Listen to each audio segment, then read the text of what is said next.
Ya, gue baru aja kedatangan unit lagi. Kali ini unit Weihui juga. Modelnya ada SR16 Viper.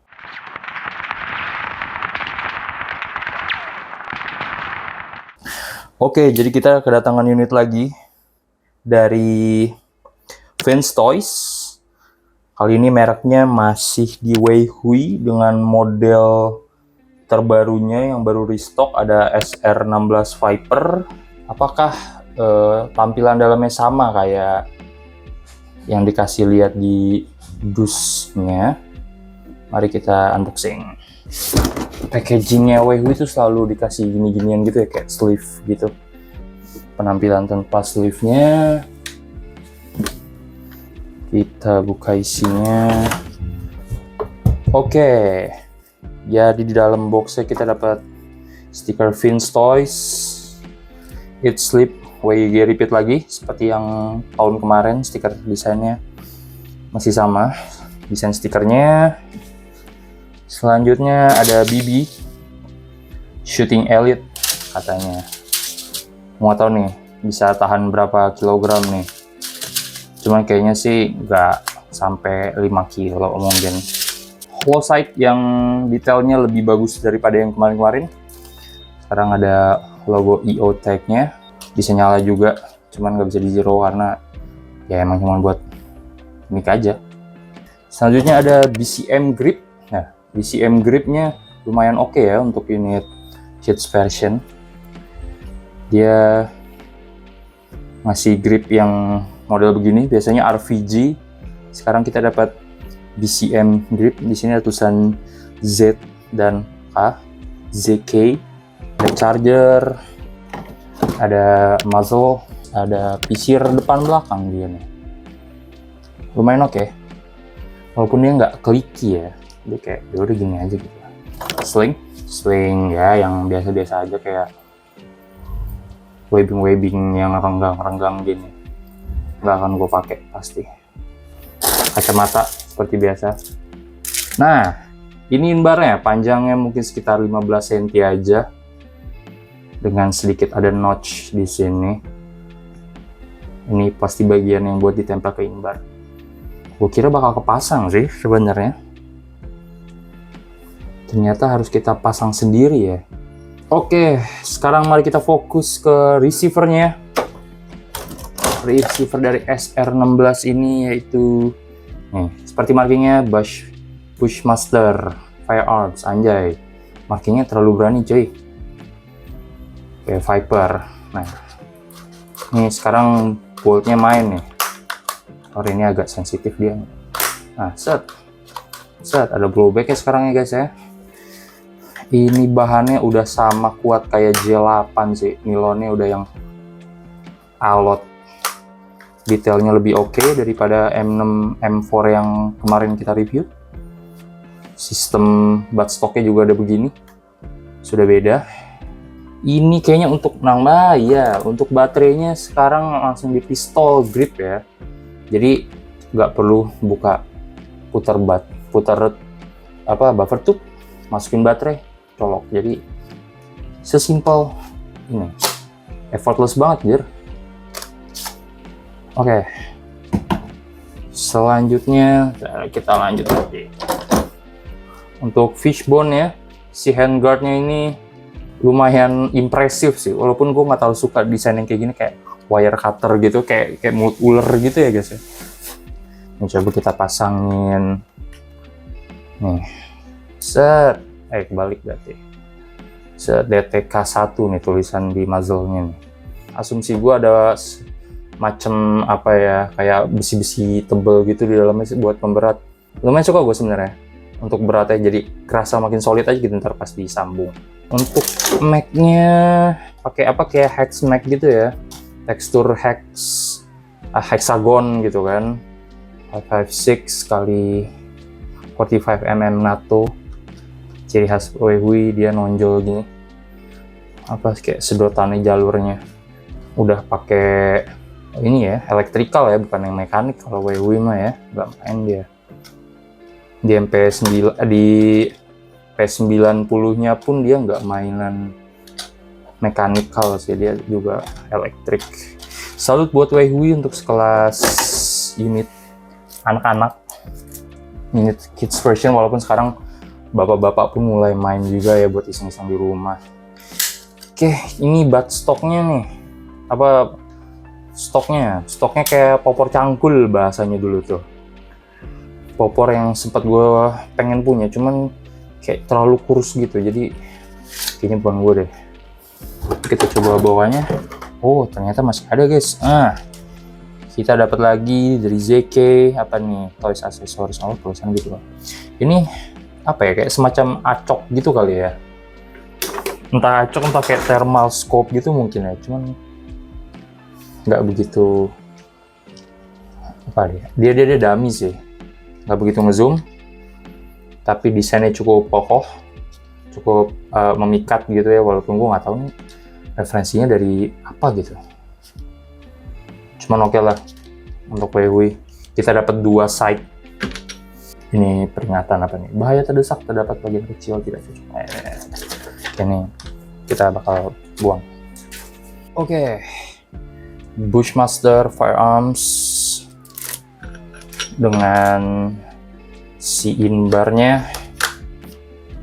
Oke, cukup kokoh, ditekan dikit, nah dia nggak loose. Ternyata nggak perlu tambahan isolasi. Kita pasang buttstock, effortless banget nih guys, nggak perlu muter-muter dah, simple dorong aja, dilepasnya tinggal pencet. Oke, ini inovasi Weihui ini cukup oke sih ya, walaupun ngorbanin posisi dinamo yang tadinya di sini, jadi pindah ke sini macam P90. Oke, ini benar nggak sih? Oke, lihat. Nah, ini di sininya ada tulisan 300 BLK. Rata deh kayaknya semuanya rata deh. Di receiver Weihui itu ada tulisan 300 blackout gitu, kayak ngapain gitu bro? Apa jenis SR16 Viper itu 300 blackout? Oke, kita coba pasang magazine-nya. Nah, kita pasang grip, BCM grip, lupa namanya apa ya, cuman grip. Oh sorry, kita pasang terbalik biar kelihatan edgy dikit, biar kayak T-Rex R. Nah, kita pasang yang modelnya kayak ini. Ini ada apa, hole apa ya, side plastik pertama yang gue temui, ada kayak pengunci quicknya gini, pokoknya kidi gini. Ini baru pertama kali gue temuin. Si ganteng bro. Ini pisir ya, pisir yang bulat ini pasti di belakang buat fokus.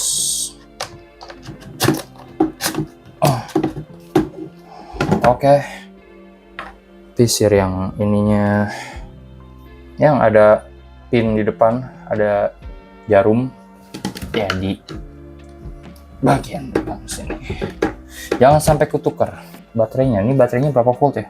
Kayaknya 7 sih, standarnya 7 sih. Ya, sesimpel kita masukin aja. Jadi untuk sebelah sininya baru ada, jadi nggak ambidex si selektornya, tapi nggak apa-apa, nggak terlalu penting, karena gue pun biasanya pakai jempol kanan gue, nggak pakai telunjuk gue untuk ganti posisi switch. Ini untuk auto, ini untuk semi, ini safe, semi, ini full auto.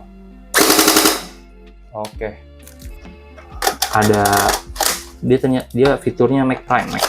Sorry. Dia ada Mac Prime-nya. Nah, kalian jadi nggak harus nembak dulu baru keluar pelurunya, kalian bisa kok ala-ala. Oke, di sini nggak ada info FPS-nya berapa ya, cuman yang tertulis di display lapak gitu ya, dia 190 sih guys. Ya nggak tahu benar nggak tahu enggak ya, cuman yang gue survei di YouTube sih rata-rata FPS-nya di 150 sih, tergantung gel juga ya. Kalau gelnya bagus, mungkin bagus dan berat, bentuknya presisi, mungkin bisa aja beneran 190. Tapi kalau beli gelnya yang curah abal-abal gitu kayaknya enggak deh. Kita copot dulu, kira-kira begitu ya. Nah, ini yang gue rasain, switchnya agak keras, jadi nggak gampang tuh agak ngeklik. Mungkin gue kalau ada alat buat ukur tekanan bisa tahu. Kalau auto pun tambah keras guys. Gue nggak tahu nih penyakitnya di mana nih, cuman agak kurang enak sih buat respon. 1, 2, 3. Nyampe lu. Berasa main paintball ya?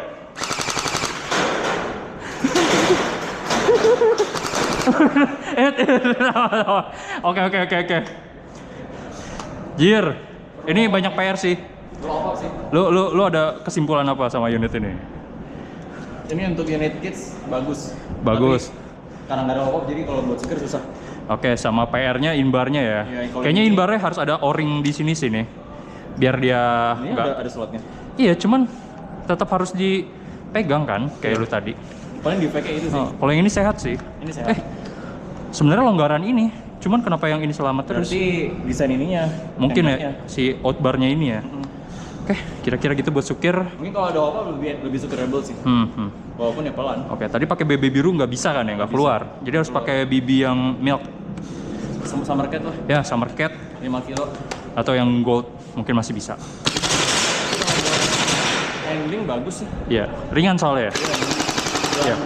1:1. Oke, gue akhirnya ngerasain unit 1:1 tapi seringan ini ya. Kesimpulannya yang bisa gue ambil, ini unitnya worth it untuk harga mulai dari 600 sampai 800 ribu mungkin ya. Gue nggak tahu pasti harga di pasaran, agak bervariasi, cuman kira-kira sih itulah. Ini cukup oke, bodinya udah improve abis, bonus-bonusnya dapat 2 segala macam, dapat gel yang kayaknya lumayan banyak, nggak yang sasetan kecil-kecil itu. Walaupun sama-sama warnanya biru, gue yakin speknya sama sih. Mic-nya juga dapat hex, nggak stanek lagi atau pimek-pimekan. Dapat grip gini juga, baterainya pun punya sistem yang lumayan ngegampangin lagi gitu. Easy banget, effortless banget untuk dipasang, nggak usah buka-buka stok, enak banget. Ya, charger biasa, charger gue saranin pakai yang kayak gini aja, nggak usah pakai charger bitri-bitrian sih, udah cukup, nggak usah beli-beli lagi. Kalau emang nggak punya nggak usah, karena ini baterainya speknya bukan spek hobi, harus diganti lagi sih paling. Yang jadi concern gue, tadinya gue kira si inbarnya itu panjang sampai sini guys, ternyata enggak. Dia tuh ketahan di tengah kalau dihitung segini. Nah, gue tadinya ada pikiran mau nambahin kayak hop up WGB gitu. Ini LDT riser, LDT pokoknya LDT lah, LDT punya. Kalau lu pasang kan enak tuh, muat. Pakai yang 11 mm pun dia nggak masuk, ini yang gue maksud, dia kecil, dia cuma bisa muat inbar, nggak cukup buat masukin hop up yang kecil sekalipun. Jadi kalau lu mau main pakai hop up, lu jangan pakai si handguardnya. Nah, itu masalahnya kalau mainnya kayak gini, kayak Speed QB ya. Speed QB pun masih ada apa ya, semacam tubular gitu, masih ada handguard mininya gitu. Kalau ini harus bikin 3D dulu. Jadi kontranya di situ buat gua, sisanya untuk harga dan kelasnya udah cukup, no debat, ini yang terbaik. Si Weihui ini, gue pengen banget sebenarnya nyoba lawannya tuh Weihui yang NCX, cuman belum ada rezekinya buat punya. Kira-kira begitu. Kalau ada pertanyaan silahkan taruh di kolom komentar. Kalau ada yang kurang atau salah-salah bisa komentar juga. Jangan lupa like dan subscribe ya. Sampai jumpa di video-video selanjutnya.